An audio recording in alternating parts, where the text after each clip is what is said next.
Today's show is brought to you by our new presenting sponsor, Hard Rock Bet. Rivalries, upset, chaos. College football is at its best when you're part of the action. Sign up with Hard Rock Bet today. Place your $5 bet, and if it wins, you'll score $150 in bonus bets on top of your winnings. Don't sit on the sidelines. Download the Hard Rock Bet now. Plus, today and tomorrow on Hard Rock Bet, you can get a college football profit boost for games. Boost your college football parlay so your bet pays extra. Head on over to Hard Rock Bet Sportsbook app and make your first deposit today.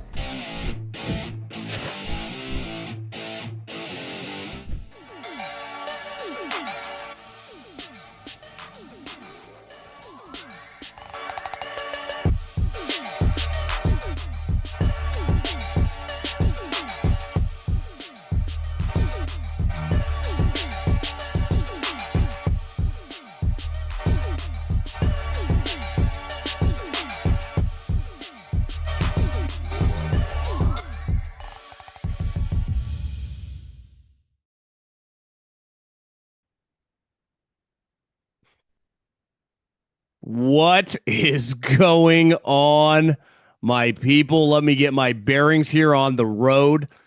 I can't believe what I just witnessed. The 49ers, led by Michael McCorkle Jones. And I don't even know who else, because half the 49ers are injured, and if you play for Kyle, you might die on the field. But the 49ers go to SoFi, many like to say Levi South, and get a win against Sean McVay and the Rams, 26-23. I don't even know where to start. That was incredible. We will. I got notes for days. I got a bunch of stuff I want to hit on. Some other stuff around the NFL. I thought about just miming this podcast, but then it'd be pretty tough to listen if words weren't coming out of my mouth. So we will talk. Lamar Jackson's injured. Big week for the Bills. Some people have been asking for me to bring something back that I might tease a little bit tonight. But before we dive in to anything football, I've been to SoFi, and it's probably the best stadium I've ever been to in terms of just the sheer size, the video kind of circular thing at the top that's like a ticker meets. It's incredible. I was blown away when I went like 3 or 4 years ago for a Niner Rams game. Turned out to be one of the greatest games I've ever been to. But if you want to go to one of these games, college, pro, Yankees win, you want to go to a baseball playoff game, and I think is it Dodgers, Phillies? I mean, we got some pretty good games going right now. So you want to go to a baseball playoff game, you want to go to a college football game, you want to go to a concert, you name it, we got you covered. So take the guesswork out of buying tickets with GameTime. Download the GameTime app, create an account, use the code JOHN for $20 off your first purchase. Terms apply again. Create an account and redeem the code JOHN for $20 off. Download the GameTime app today. Last minute tickets, lowest price guaranteed.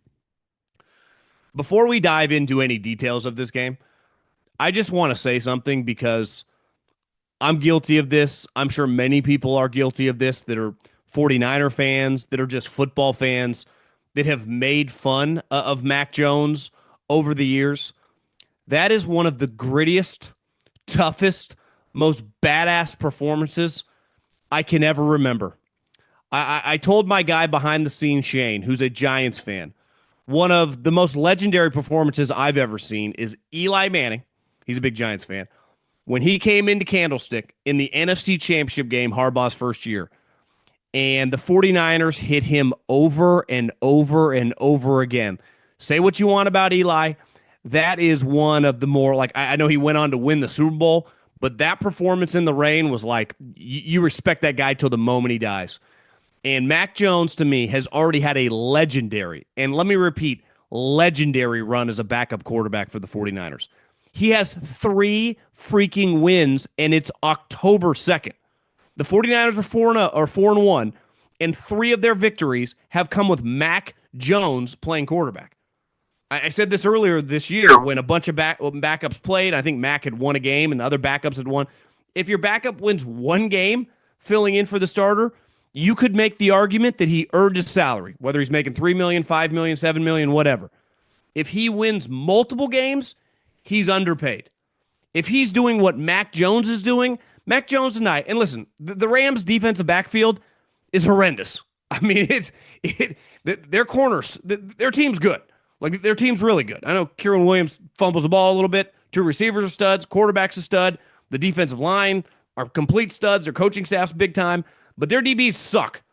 And, I mean, Demarcus Robinson and Kendrick Bourne are looking like Jerry Rice and Terrell Owens out there. Their DBs blow.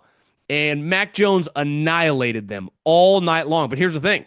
Mac Jones had a knee that he thought was going to fall off. There was one point in time tonight, I'm not kidding. Whoever you were sitting with watching this game, whether you're a Niner guy or whether you're not and you're just enjoying some football, you looked at your wife, your buddy, wherever you were, and said, is Mac Jones going to die? That might sound hyperbolic. Those words came out of multiple people's mouths where I was sitting. And I guarantee where you were sitting, you're like, this guy might not make it through the night. By the end of the game, he's limping off. It looks like he's got like a torn ACL maybe, and he's throwing up all over himself. You're like, this is insane. But Mac Jones, because Kyle Shanahan, listen, what the 49ers got going on injury-wise is unlike anything we've ever seen. I mean, they lost multiple guys on their defensive line a quarter into the game. There was a point in time where if you thought Mac Jones was going to be injured and Adrian Martinez was going to come in, they've lost 4 or 5 guys in the first half in this game. How is this possible? But it's just, you play for Kyle Shanahan, and it also hit me tonight. I've been critical over the years of, I didn't mind, like, I guess, Bosa's, but Ayuk's last year was pretty embarrassing. I'm pro, if you play for the 49ers, any sort of holdout, hold in, I will never have an issue with you again. Because if you play for Kyle Shanahan, your career, any game can end. And your likelihood for injury playing for that man and this franchise right now is infinitely higher than other places. Not even debatable. No one would debate me because it's a fact. It's just objective. Like, you play for the 49ers, your likelihood of getting injured for whatever reason. I don't know if it's the doctors, the trainers, the strength staff. And listen, some people get mad at me, maybe within the halls of the 49ers. I've been told, I guess people push back. It's like, here's what I know. All these people are going to get fired at the end of the year. Because when players suck, they get in trouble, right? Or they get cut, right? Or traded or just relieved of their duties. When you lose, coaches get fired. Yet, like this situation behind, the Niners have guys dropping like flies more than anything I've ever seen. And for Mac Jones to win this game with the MASH unit of Christian McCaffrey had 22 carries for 57 yards. I'm no math major. That's not great. It's not his fault. He has nowhere to go. Kyle Shanahan, who I respect, he is a fantastic offensive mind. Knows how to coach up offense, get guys open, coach the quarterback. Really good. He fundamentally believes that offensive linemen aren't that important. He said it. This is not me. This is not conjecture. This is not a guess. They have gone on record. His offensive line coach has gone on record. They will draft skill guys over offensive linemen. Well, trust me, it shows.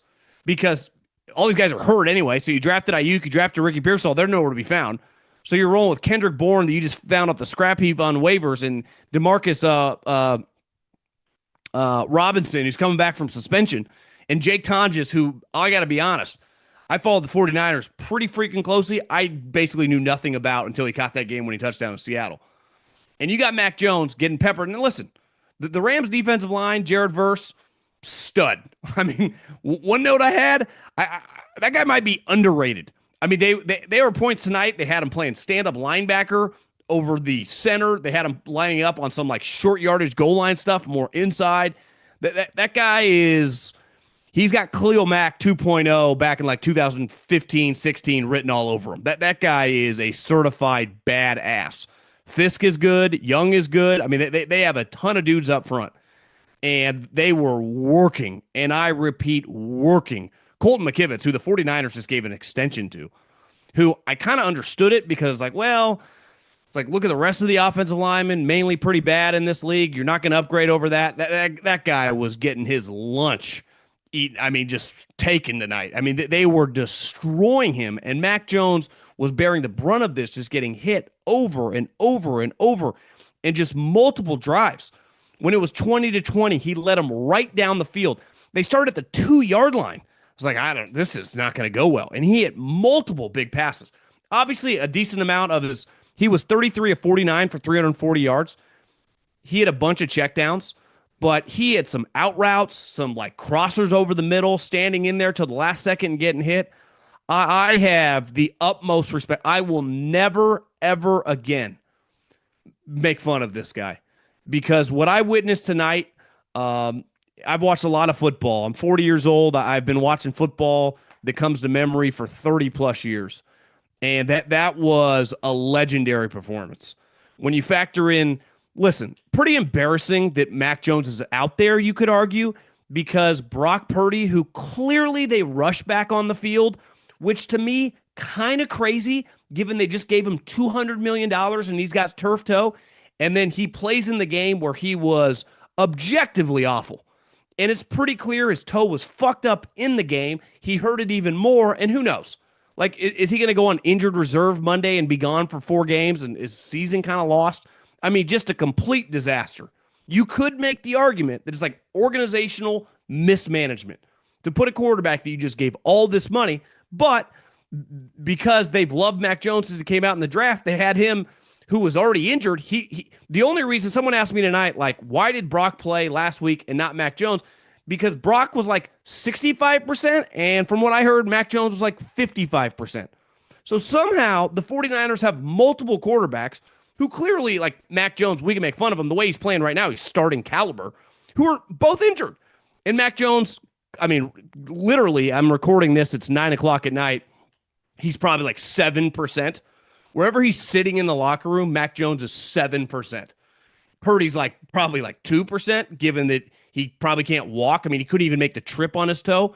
Their quarterback situation, I just don't quite understand what Kyle's doing, but I do think this gets back to when you do not, like, they got lucky Trent Williams wanted to come here, right? And he came, and their quarterbacks just get fucking peppered. And if Mac Jones wasn't the toughest SOB on that field tonight, the 49ers wouldn't pulled one of the crazier upsets I've ever seen. I mean, they came out the game.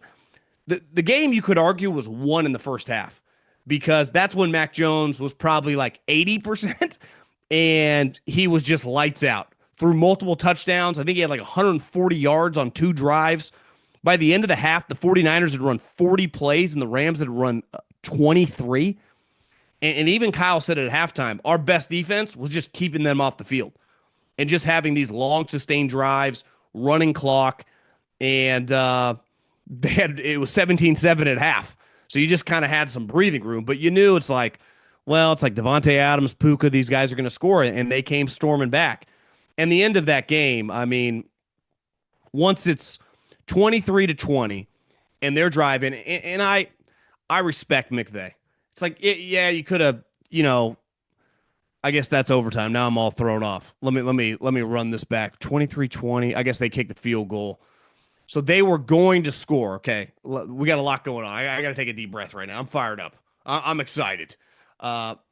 When they were driving, that it felt like the Niners only had one timeout in the fourth quarter somehow. I mean, of course, they had blown multiple timeouts in the second half that you could argue it's like, bro, you can take a 5-yard penalty in the third quarter instead of blowing a timeout because you might need that thing. And the Rams were kind of methodically at the end of the game, and it looked like they were going to score, and there wasn't going to be enough time, and the Niners were going to be down 4 points because it was going to be 27-23. So they were going to be forced to, drive the field with probably, 30, 40 seconds left on the clock. And Alfred Collins, the guy that they just drafted in the second round from the University of Texas, made, a play that I would say indirectly won them the game. Because if Williams is just tackled on the 1-yard line, they run out more clock. Maybe the 49ers burn a timeout. Maybe they just kind of keep bleeding it and score with not that much timeout, even though the 49ers then run 3 plays, burn about 15 seconds max off the clock. And I think you could argue, and my initial reaction was like, Kyle, you don't need to be a puss. Just you run a really high percentage pass play. Maybe like a screen to Christian McCaffrey, maybe just a quick slant. But I also, when your offensive line is getting beaten like a drum, the opportunity, which has already happened to the 49ers this year, to get a holding in the end zone, all of a sudden it's a safety. It's 22-23, and you're punting it off to them. Could have had disaster written all over it. So it is understandable why Kyle got so conservative in that moment. It's understandable. Would have liked to be a little more aggressive. But again, when you got McKivitz out there, understandable. And then they held him to a field goal and they won it in overtime. But I think the other thing that I wrote down is one thing tonight that was very evident. And the Rams have been good at this because their field goal kicker runs this like Tim Wakefield knuckleball. Well, the 49ers who, Fred, tails never fails. Tails never fails. He calls heads, flip tails, Stafford picks to play defense, which is the right call because the 49ers won. They're picking to play defense too. Well, the kicker fucked up. And I do believe that this kickoff rule is paying dividends. It's made everything way more interesting because he's been getting greedy and it's working. I mean, early in the game, he's kicking these knuckleballs to Sky Moore. It's like bouncing off his knees, bouncing in the air. I'm like, this thing, I've watched the 49ers special teams since Kyle's been here. This thing has disaster written all over it. And then it's almost like a golf shot. It's like he chunked it, mishit it. Somehow it doesn't even hit the 20, it doesn't get to the 20-yard line. Boom, whistle blows. You get the ball at the 40-yard line. And then it's like Juszczyk first down, McCaffrey first down, Tonjes first down. You're already at like the 30-yard line. I mean, that key, that change in the rule has had dramatic impact on the sport. And you saw it tonight. And the 49ers, boom, go right down and get into field goal range. But when Matt Stafford, then they get the ball and Matt Stafford hits that big ball to Tutu Atwell, when they came back from, I think, starting overtime and the camera goes to their sideline, Matt Stafford is on a knee. The receivers are all huddled around him, and Tutu Atwell is sitting on the bench, and Stafford's like Bill Walsh on his hand drawing up a play. I think he had drawn up because they knew whatever formation they were in, the safety was ending up in one-on-one coverage with Tutu Atwell, who is probably the fastest guy on the field tonight for either team. And he knew if we can get one-on-one coverage, just run like a deep post, just go deep, and he will not be able to run with you. And I think Matt Stafford got a little pressure and had to do that 360. But, I mean, the 49ers just forcing a little pressure might have saved the game because if he hits him in stride, there's no way he catches him. Tutu Atwell walks in the end zone, kind of like last week, has a walk-off touchdown. So just that play, while it was a huge chunk play, it was like 50-plus yards, and I give Stafford credit for going like McVay Shanahan on his knee, the subtle pressure, the 49ers, they lost multiple defensive linemen, and they're already missing Bosa. So by the end of the game, their rotation, instead of like going, 8, 9 deep, is probably cut to 7 dudes. And these aren't, 2 of them are rookies. So that play was huge. And then obviously, like, I commend McVay going for the win. I think we all kind of felt like, are we going to get another tie? Who knows if he kicks a field goal? Mac Jones, is he leading them in the field goal range? He can barely walk. He can barely breathe. But I got no problem him going for it. I think if you're a Rams fan, it's like you got Devontae Adams, you got Puka. They are, I would say, the 2 best. I mean, Puka is the best possession wide receivers, right? A quick out, a quick slant. I mean, one of Puka's touchdowns was just your classic kind of like bunch formation. He basically just slants it to the ground and Stafford throws it to him. Why wouldn't you run something like that? You could do it on both sides with Devontae and Puka. Those guys, God put those guys on earth for like a 4th and 1, something quick that they are going to catch. And Stafford can throw him a 99-mile-an-hour fastball. The 49ers got lucky. It's like the best player they got on the field is Fred Warner. The 2 guys they drafted, weigh a combined, 630 pounds in Collins and Williams from Georgia. So to go with just some of their other defensive line bodies and D Winners just going, like, it was pretty clear too once they called timeout that it was like they were going to do something bunched up and try to be aggressive. And, I give them credit for going back to Kierwan Williams, who had fumbled earlier. But I think the 49ers got to be very happy because, listen, as someone who was rooting for the 49ers tonight, I was glad they just didn't spread the thing out. I was like, there's no way they're stopping that. Feels like the 49ers have one, dependable corner in Lenore. But even if you have a good, high-end, dependable corner, that guy still can lose in a one-on-one matchup to a guy like Puka or Devontae. And Upton Stout weighs, 140 pounds soaking wet. And Renardo Green is a second-year player that's, it's not like he's Richard Sherman out there. So your huge advantage was right there. And they played into the one place where the 49ers at least could hang. Because as the game went, the 49ers aren't going to get as much pass rush. They're just not going to be able to cover those guys. I mean, Stafford threw for 389 yards. I mean, I think in the first half, I didn't write down his stats, but I don't think he had more than like 100 yards. I mean, he had to, if I had to guess between overtime and the second half, threw for close to 300 yards.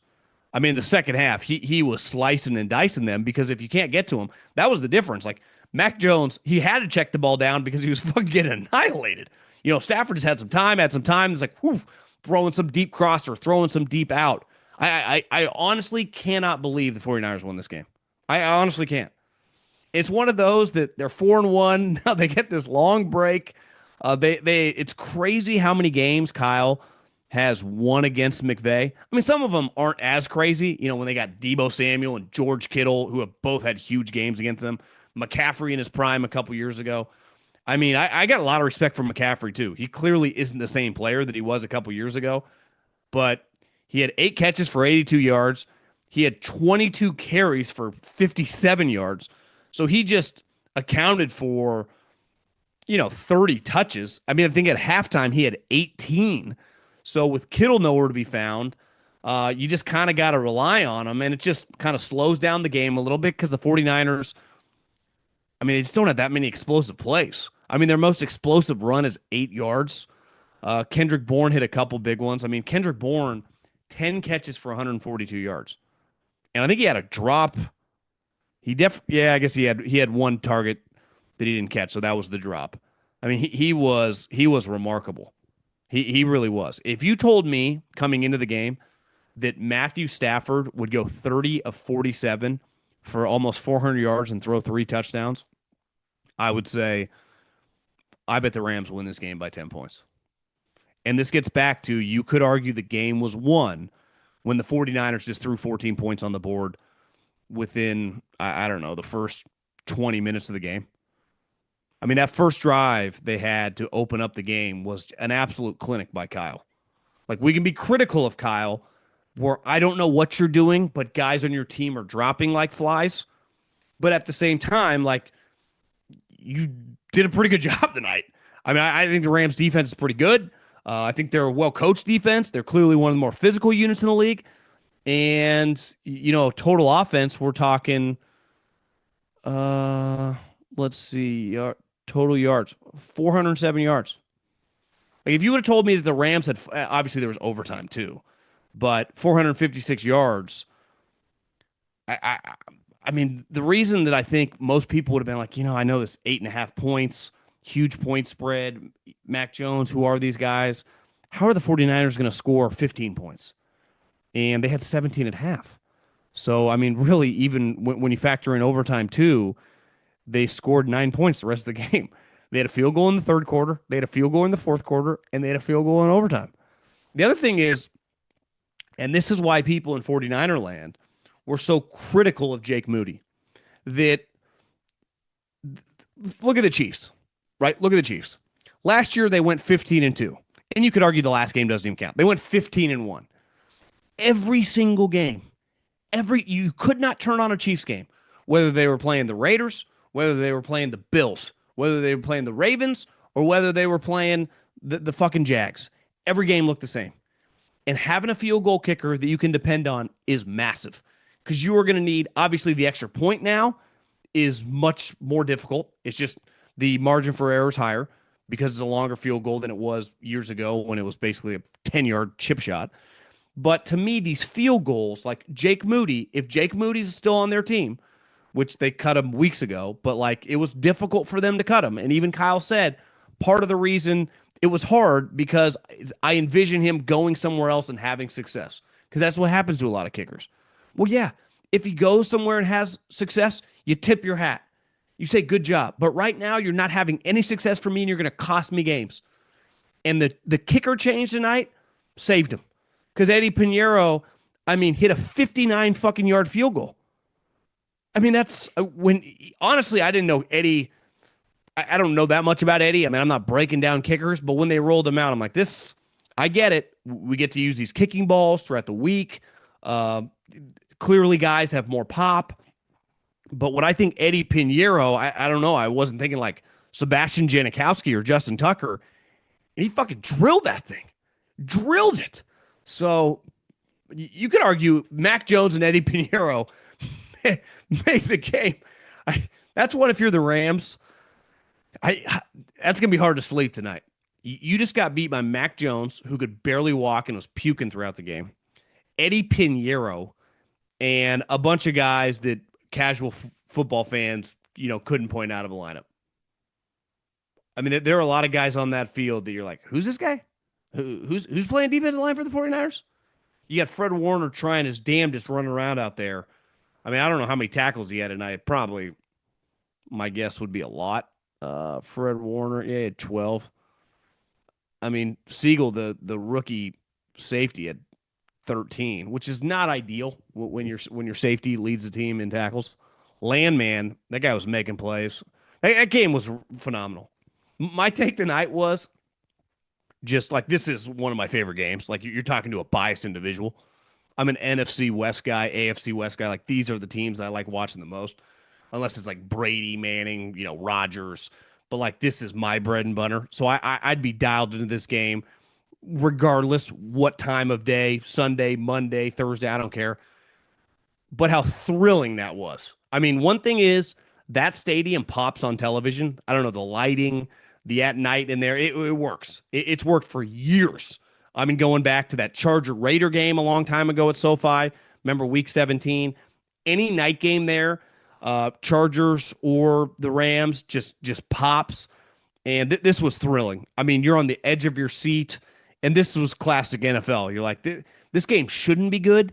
I mean, I think it closed at 8.5-point spread, which with how many injuries the 49ers had, you went, how are they not going to get killed? But then you're watching pregame warmups, and Kyle's just kind of like running around the field with a smile on his face. And I'm getting a lot of texts from 49er, when I say people, like fans. They're like, Kyle seems awfully happy to be coaching Mac Jones here. And it worked. That was, I don't think I've ever seen anything quite like that. I was seriously. I mean, the backup quarterback, the gritty, just gutting it, the toughness to win a game that felt like they were not going to win multiple times against a team that, like, if these were stocks and you go, okay, for the next 10 weeks, are you betting on the team with a healthy Matt Stafford, a healthy Devontae Adams, a healthy Puka Nakua, a healthy Jared Verse, or whatever that is the 49ers are rolling out, right? I mean, it's like, well, Brandon Ayuk, John Lynch said the other day, like, he's nowhere close to coming back. Like, Kittle, I hope. I mean, I don't know. You get hamstring injuries, you get injured again. Brock Purdy, we ever going to see him again?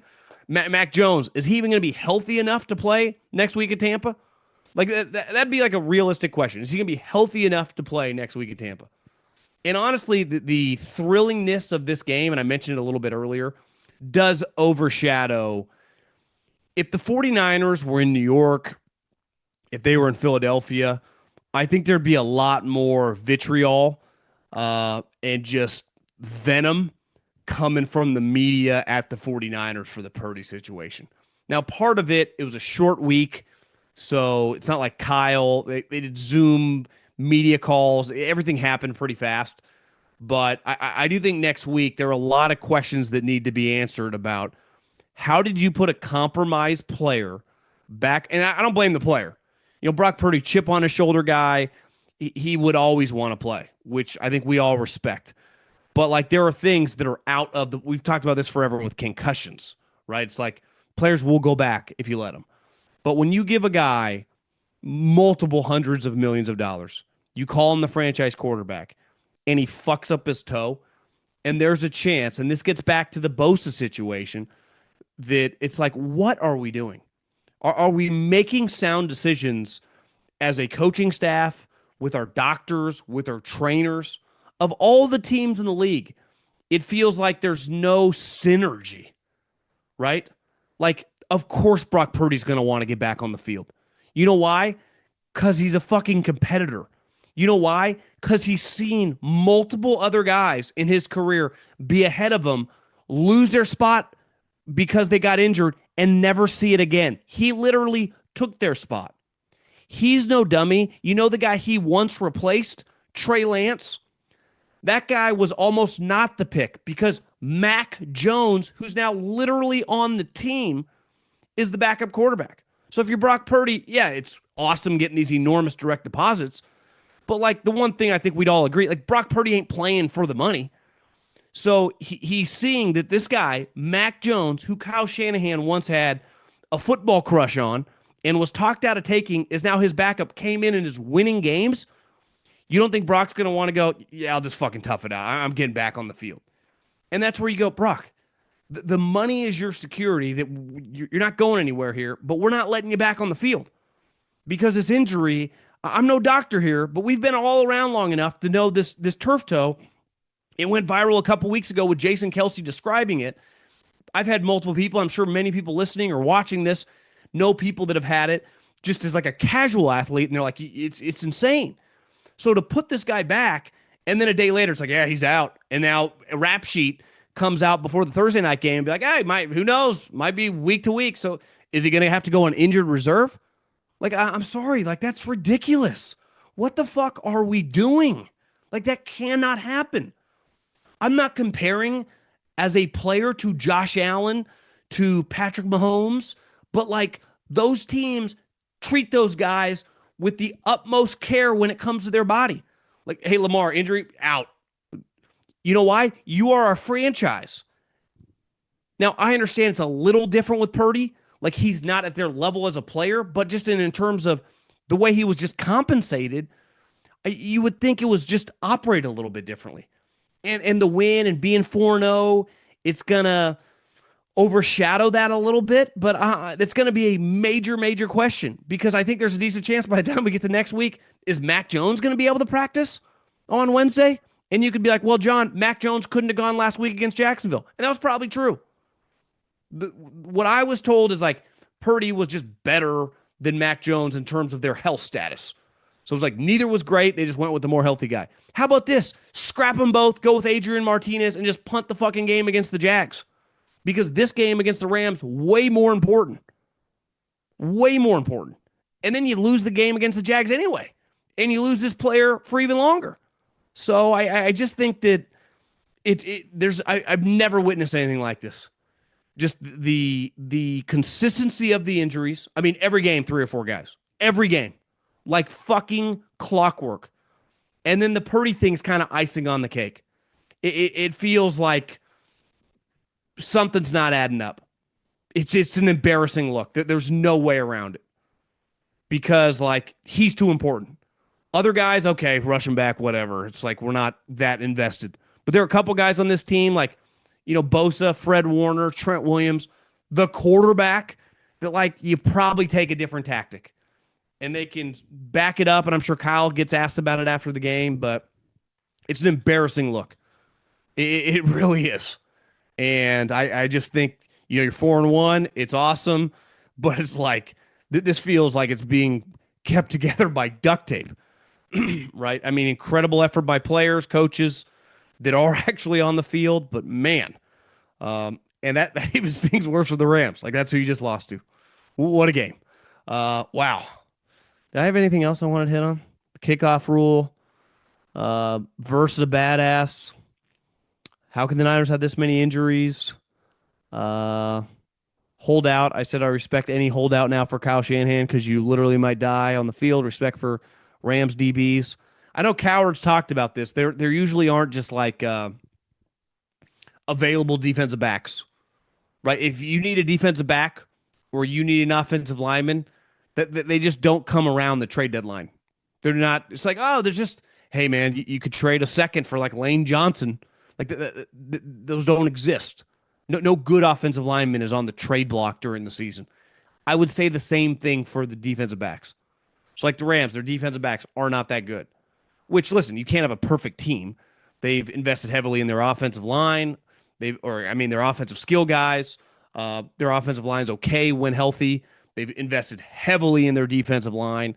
It's like, well, you gotta get lucky on some DBs. There's corners kind of suck. But what are you gonna do? Like, there's no Jalen Ramsey available, and whoever is gonna be available is gonna come with a major red flag. There's a reason he's available. I mean, look last year. It's like, oh, the Adam Peters traded for Marcus Lattimore. How's that one working out? Guy looks terrible. So I just think that it kind of is what it is. And I've said this forever. Like, most teams are going to have some flaw, and I hear this a lot too. And the Eagles complain about this, like, oh, our second corner sucks. Welcome to the NFL. Most teams don't have, Mitchell and like Darrell Revis on the other side. That's not usually the way it works. Be lucky that you actually have, six good starters out of the 11. And then you try to patchwork it around it. You try to rotate guys in. You try to coach them up, scheme, and, get every advantage you can. But you're going to have situations where, good offense. And let's face it, even if you have a good defensive backs, like good offense typically beats good defense. It's kind of like basketball, right? It's like, yeah, you could have the greatest defender in the world, like Michael Jordan or Kobe Bryant's fadeaway is usually going to, win more often than not throughout the course of the game. So I just think I still think the Rams are going to be okay. Man, what a win. The Rams get the Ravens, then they get the Jags, the Saints. They'll be okay. The 49ers, this is where the schedule, at 4-1, now you can go to Tampa, and it's like you can lose that game. You're 4-2. Something. I mean, that's probably one of the harder games on the schedule. Then you get the Falcons at home, Sunday Night Football the following week. That won't be easy, but you're facing a rookie quarterback. I mean, technically he's not a rookie, but he started 3 games last year. He started by then 6-7 games, so it's a guy with about 10 starts to his career under his belt. Then you get the Texans, who have no offense. You got to go to Houston. The Giants. Then you play the Rams again at home. You got the Panthers on there. You got the Browns, the Titans. This is what we're talking about. It's like you just got to get healthy, which I think is an impossibility. Like, how do you get healthy when it feels like everyone is just can't stay on the field? Man. What else do I want to talk about? We'll hit on a couple other things and get out of here. I do think the Ravens are just going to have a year from hell. Lamar Jackson's injured now. Cooper Rush is actually a respectable backup. He's no Mac Jones, but he's not terrible. This has like 6 wins written all over it. And I think the big picture question is that because they were losing games with Lamar Jackson, right? They were losing games with Marlon Humphrey. They were losing games with Roquan Smith. I'm taking all those guys away. What do you think's going to happen? They're not just all of a sudden going to win. Like, they are in major trouble. Like, you could look up and they could be 2-8. And it's just like that happens sometimes. You have all these injuries. There's no overcoming it. There were some people, and I defended them before. It's like, did we miss our window? Is John Harbaugh the right guy for the job? It's like, I do think you could make the argument you missed your window. And that was 2 years ago when you had the loaded coaching staff and the loaded team. It was right there for you. You got the AFC Championship game at home, and you laid an egg. There's no way around it. Last year, you had I don't know if you would have beat the Chiefs, but you definitely had the better team than the Bills, and you lost that game. Now it's the playoffs. Like, Belichick lost to Rex Ryan. The playoffs are hard, right? You play playoff. Sean McVay's lost some, killer playoff games. It happens. This is not easy. But you got to go, was that our best opportunity? Now, you're not typically going to be a team like picking 8th in the draft, like potentially this year. But I think you got to answer big picture as we transition away from some of these guys on the roster, like Derrick Henry, Marlon Humphrey. Some of these guys in like 3 years are just not going to be on the team. Lamar is. Do you want John to be the coach? Like, I'm not sitting here, like I've always said with Mike Tomlin, and John Harbaugh has won a lot more playoff games recently than Mike Tomlin, though I think Steeler fan will be like, well, yeah, he's just fucking Lamar Jackson. You put Lamar Jackson on the Steelers, it would just flip-flop. And you'd be like, yeah, it was true. John Harbaugh was on the hot seat the year they drafted Lamar Jackson, picked 32. Right? People forget they took Hayden Hurst ahead of him. But saved his career. Came in midway through the season for Joe Flacco, and they made the playoffs. But when you lose, and things were already a little weird, and couldn't get over the hump, with this guy, I don't think they will fire him, because I also think, like, if you're going to fire, that's the thing. If you're going to fire Mike Tomlin, if you're going to fire a John Harbaugh, you got to tell me who you're replacing him with. because you don't just fire a guy like that to just go on a search. You'd be crazy. You'd have to have a specific guy. It's why last year I said, listen, I would move on from Mike Tomlin because Ben Johnson was available, and Ben Johnson of all these opportunities is going to turn down the Pittsburgh Steelers. No chance. Or even a Mike Vrabel, who is like Mike Tomlin. Like, if you were going to do that, you had a specific guy, but they chose not to do that. But now you look around, like, who's the Ben Johnson of this class? Maybe Joe Brady, but that's pretty risky. I would say Ben Johnson's stock felt like, who knows, maybe as this year goes, maybe Joe Brady, they win the Super Bowl. It can get a lot higher, but I think that makes it kind of difficult, is you got to have a replacement, right? Who am I pulling the trigger here? Gonna make a change. And again, I'm not acting like these guys suck. Mike Tomlin, John Harbaugh, if these guys were ever, Andy Reid got fired. He got a job immediately. These guys would get hired immediately. I just think these conversations do gain a little more steam when shit gets weird. So what makes pro sports kind of interesting? It's like you have these year from hell. People start asking questions, start looking at the team, like, God, some of these guys are not going to be around. Who knows? Metabuke, a neck injury. It's one thing. It's like, hey, he broke his foot. He's just going to be probably out for 3 months, probably out for the year, right? It's like a neck injury. Sometimes stuff like that, it's like we look back 3 years, like, his neck was never right. It's scary, right? It's like the back stuff with the back, right? I mean, there are injuries. You see Tyreek Hill's injury that, and really quick on Tyreek Hill, I was actually in the car the other day in the afternoon, and if you go to Fox Sports, I'm a Sirius XM guy, and I was listening. Nick, First Things First was on, and Nick Wright and Broussard were talking about Tyreek and his credentials for the Hall of Fame. And I guess Colin had said that he didn't think he was a Hall of Famer. I think, and this is where, like, you look at the total, like, he's not going to have Jerry Rice's longevity, right? That's not going to be the case here. Tim Brown played for like 3 decades. His career, decent chance, is over now. I will say this. Tyreek Hill is a no doubt about it Hall of Famer in my mind. He is easily one of the best players I've ever seen at the position. And in his peak, he was an elite of the elite. It's my issue going into the Hall of Fame, I always say. Like, you could say his career wasn't that long. I thought you could argue that Tyreek had the biggest play in Andy Reid's career. The Chiefs were going to lose that Super Bowl. People forget because it's a long time removed. They've been to a bunch since. 3rd and 15, I think they called it WASP. Kind of big play. Changed the game. So, and I mean, there's no disputing his ability in the biggest games. His career, obviously, with Mahomes, whatever it was, 4 years. And listen, the Dolphins are a joke. Well, they got Tyreek Hill in his prime, and he fucking dominated with Tua. So, to me, I wouldn't even hesitate when it comes to Hall of Fame. The other thing is we have examples. It's like the law, with precedent. It's like we have precedent set before of a guy like Terrell Davis. So your career, it's not like, hey, it's impossible to make the Hall of Fame unless you have minimum like a 10-year career. Like that's out the window, right? Kurt Warner's had like peak years of like a total of what, like 5? He had a longer career, but like he had the 3 or 4, peak years in St. Louis and then a couple more in Arizona. But like Tyreek, once he was good, he was nonstop good until basically now. And I think, and again, they showed that on Monday Night Football. I just saw the end result when his leg was pointing the wrong way, and I never looked again. But by all accounts, obviously the kneecap, the ACLs, the ligaments, for a guy that's predicated on speed, you never say never with modern medicine, but it doesn't look great. But even if he never plays another snap in a regular season game, if I was a voter, I wouldn't hesitate to go first ballot Hall of Famer Tyreek Hill. A couple other things. Everyone has said about the Shedeur Sanders mime thing, but not saying anything. The first time I watched it a couple days ago, I had to rewind because I thought like my AirPods weren't connected to the Bluetooth. Honestly, for like a minute, I was like, what's he saying? And then I realized it. And then this morning I saw Schefter say that he's reacting to Adam Schefter.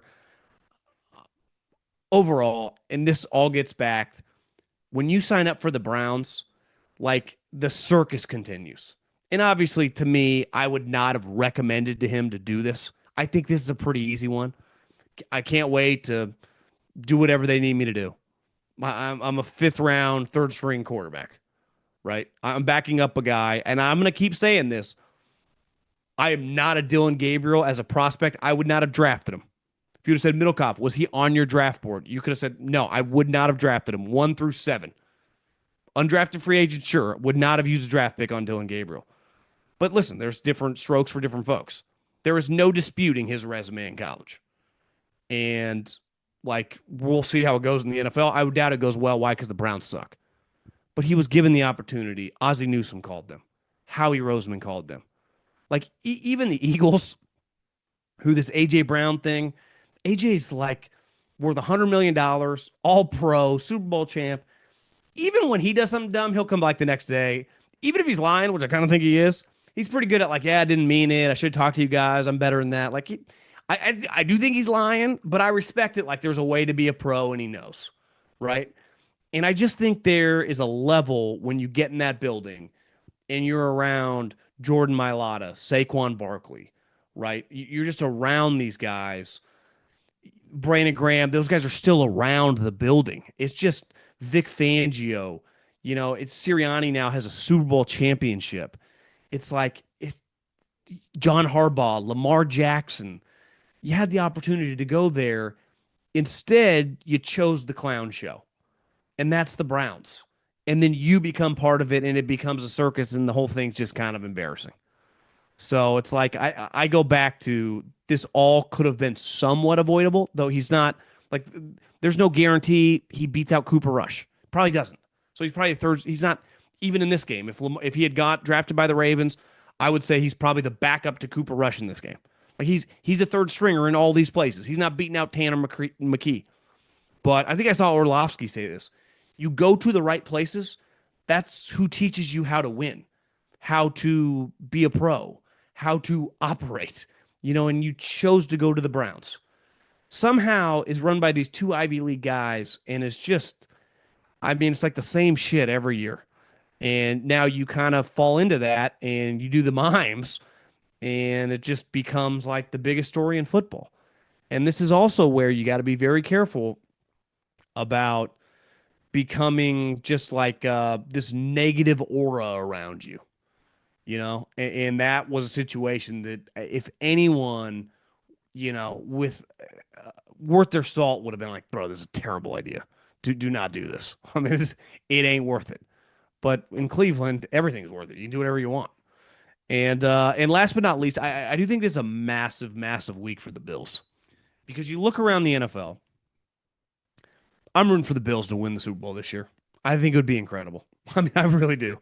I want the Buffalo Bills to be the Super Bowl champs. I think it would be great for the fan base. I think it would be I just think it would be an awesome NFL story. And when you look around the landscape, even look at whoever in the AFC is going to play. A lot of question marks, right? The Lions, I mean, they might get their stuff together, but they still have an offensive coordinator that's calling plays for the first time. We'll see how it continues over the years. And a first-time defensive coordinator. Obviously, they got really good players. Eagles, loaded roster, not quite as good as last year, but still really damn good, and is going to be a major factor. And they got an elite defensive coordinator and excellent offensive skill guys. I know they're playing like shit on offense for the most part, but at any moment, A.J. Brown can break a 50-yard play. Saquon can take one to the house. But the AFC, it's like the Chargers injuries, they're in shambles. The Chiefs are going to be tough, but they've already got 2 losses. The Ravens are out of this. Like, are you losing sleep to a 42-year-old Aaron Rodgers? So it's like this type game. You're playing the Patriots, who's got a little momentum because they just got to play the Porta Potty Panthers, and like this is a game. If you're the real deal, like you squash them. Like you win this thing like 35-15. Like you crush them. I kind of like the Bills to do that. The only thing that gives me a little hesitancy is just, their defense. You watched them last week. Listen, I think the Saints actually offensively are not bad, but I think this is a big week for the Bills. I think this is all opening up for them right now, and that's where the Chiefs are like, don't forget about us. And last but not least,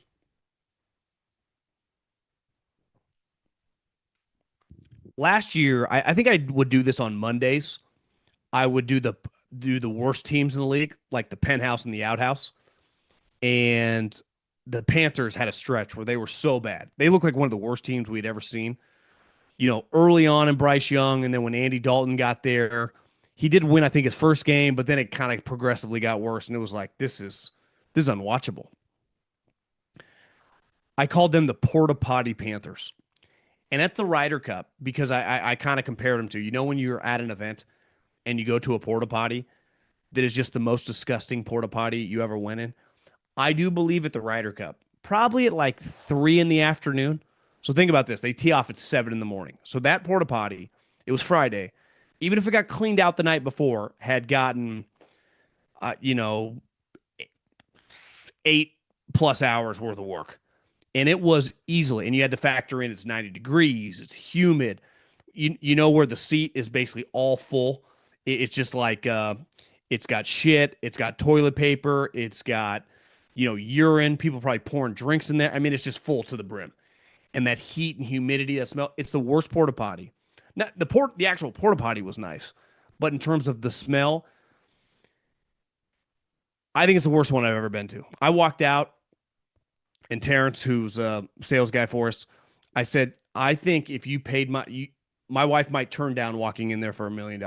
It was that bad. And there were a couple like women I saw before I got in there that had like turned around and went to another one. And I do think the Titans are approaching that level of stink. Like it's really bad. Uh, Cam Ward called the team ass, which I saw Brian Callahan kind of come back and say he's going to learn that. It's like, he's going to learn what? This is ass. Like this team's awful, bro. I'm rooting for you, Brian. De La Salle grad, UCLA guy. I want to like you, but your team is ass. So I think Cam Ward has nothing to apologize. He wasn't even taking shot at anyone. He was just saying we suck. He's factual, and they're really bad. The Jets are really horrendous.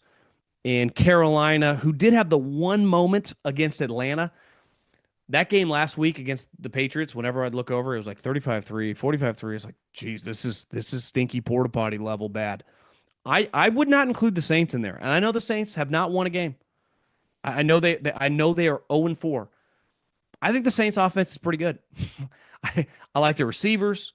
Kamara's a stud. To me, he's got, trade deadline written all over him. Yeah, Rattler's not terrible. I just think defensively they stink. And special teams have got some issues. But like offensively, if you're a Saints fan, you go Kellen Moore down on some plays. They got some explosive. I would not put them like they're a porta potty, but like when you walk in, the porta potty's just been cleaned. It's like actually it's not that bad. Especially if you go in early in the morning somewhere. Like when you work like if you work construction and you get to the side at like 6 in the morning, it's chilly outside, and you walk in, it doesn't even smell. You're like, God, it smells like fresh air in here. It's clean. It's been clean the night before. I would say that's their level of porta potty. The Titans are the Ryder Cup porta potty, which again is the most disgusting smell, and just that humidity of all the fecal matter and the urine that is just sitting in the air. But you have no choice. Like you've been holding the piss for like 3 holes. Like, I got to go bad. You can't really go in the trees because there's cops around. You never know. New York City, maybe you get in trouble. You're like, not worth it. So you just hold it, you wait in line, and then you just open that door, and there's no turning around. You just got to let it rip, and that's the Titans.